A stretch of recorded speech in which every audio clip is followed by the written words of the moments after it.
Friends, आज मैंने और प्रधानमंत्री प्रचंड जी ने भविष्य में अपनी पार्टनरशिप को सुपर हिट बनाने के लिए बहुत से महत्वपूर्ण निर्णय लिए हैं।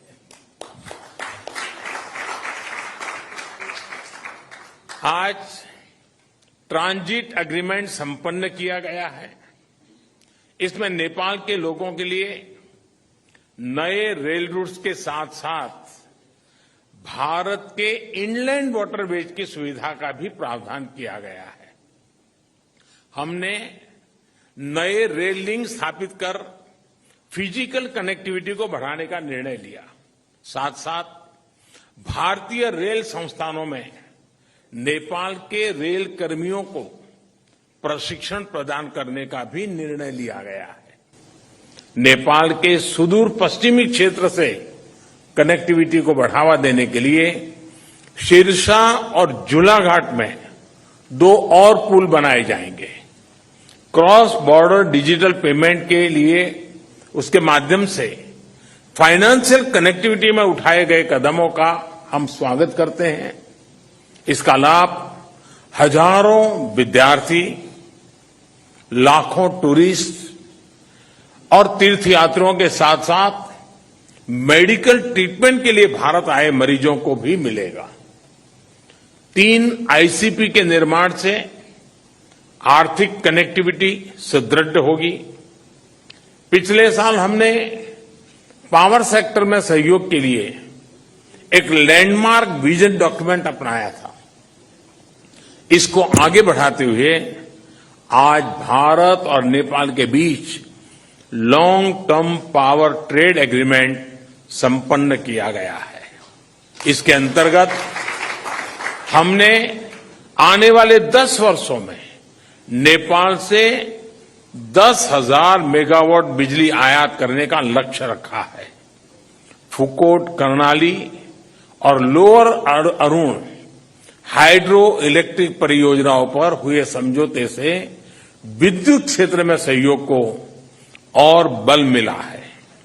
मोतीहारी अमलेखगंज पेट्रोलियम पाइपलाइन के सकारात्मक प्रभाव को देखते हुए इस पाइपलाइन को चितवन तक ले जाने का निर्णय लिया गया है। इसके अलावा सिलीगुड़ी से पूर्वी नेपाल में झापा तक एक और नई पाइपलाइन भी बनाई जाएगी। साथ साथ चितवन और झापा में नए स्टोरेज टर्मिनल भी लगाए जाएंगे। नेपाल में एक फर्टिलाइजर प्लांट स्थापित करने के लिए आपसी सहयोग पर भी हमारी सहमति हुई है। फ्रेंड्स, भारत और नेपाल के धार्मिक और सांस्कृतिक संबंध बहुत पुराने हैं और बहुत मजबूत है। इस सुंदर कड़ी को और मजबूती देने के लिए प्रधानमंत्री प्रचंड जी और मैंने निश्चय किया है कि रामायण सर्किट से संबंधित परियोजनाओं में तेजी लाई जानी चाहिए। हम अपने रिश्तों को हिमालय जितनी ऊंचाई देने के लिए काम करते रहेंगे और इसी भावना से हम सभी मुद्दों का, चाहे बाउंड्री का हो या कोई और विषय, सभी का समाधान करेंगे। एक्सेलेंसी प्रधानमंत्री प्रचंड जी, आप कल इंदौर और धार्मिक शहर उज्जैन की यात्रा करेंगे। मुझे विश्वास है कि आपकी उज्जैन यात्रा ऊर्जामयी होगी और पशुपतिनाथ से महाकालेश्वर की इस यात्रा में आपको आध्यात्मिक अनुभूति भी होगी। बहुत बहुत धन्यवाद। Thank you, Prime Minister Shri Narendra Modi ji, for your kind words. I am equally touched by your warm welcome and generous hospitality. This is my 4th visit to India as the Prime Minister of Nepal. I fondly recall my previous visit in September 2008 and then twice in September and October 2016. I bring with me the greeting and best wishes of the government and people of Nepal. We are happy to see the remarkable transformation of India's economic and development landscape under the able leadership of Prime Minister Modi ji.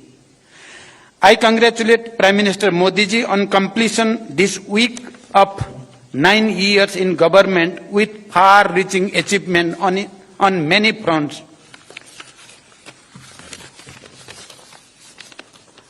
The relation between Nepal and India are age-old and multifaceted. These relations stand on the solid foundation built on the one hand by the rich tradition of civilizational, cultural, socio-economic linkage, and on the other by the two countries' firm commitment to the time-tested principle of sovereign equality, mutual respect, understanding, and cooperation. Today, as Prime Minister Modi ji mentioned, we made an extensive review of the progress in our relation and renewed our commitment to further strengthen this relation and cooperation. I appreciate Prime Minister Modi's neighborhood first policy.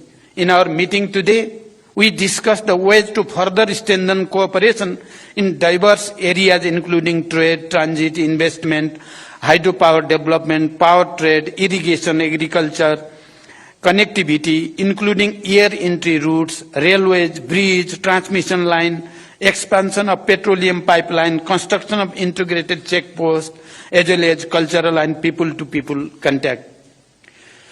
As you all witnessed, Prime Minister Modi ji and I jointly launched various projects through remote inauguration, flagging up, and groundbreaking.